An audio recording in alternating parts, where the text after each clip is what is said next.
police have a better plan than they had. I mean, it didn't appear that the protesters, the rioters, met any resistance at all. And to me, where this was similar to 9/11 was that both chambers were evacuated. Members went to undisclosed locations and they sheltered in place. What was different was the response. I mean, after 9/11, many of the things that this country did in the name of making sure that terrorists never flew airplanes into the World Trade Center or the Pentagon or crash in Pennsylvania will be polarizing decisions. But everything changed. Today, the Republicans went back to the floor of the Senate, and 6 senators still sought to overturn the results of the election, still sought to delegitimize Joe Biden's win.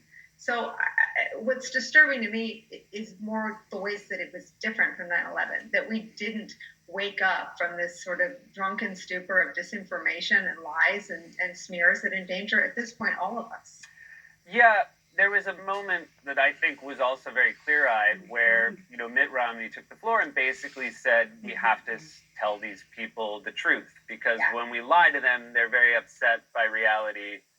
And yet, as you mentioned, people came back into the chamber.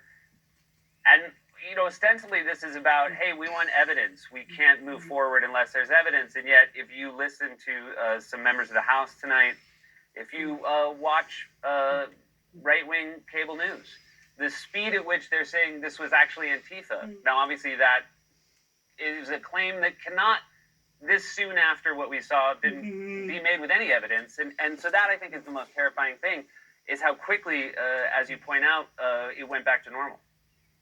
And it suggests that we're just in the, we're in grooves now. And I think, I've thought this a lot as we've floundered and failed to contain and protect one another from COVID, that if Donald Trump were the president and this disinformation were in place, you could see people refusing to abide by TSA requirements and saying, I'm not taking off my shoes or throwing away my Fiji water bottle. It cost me $4.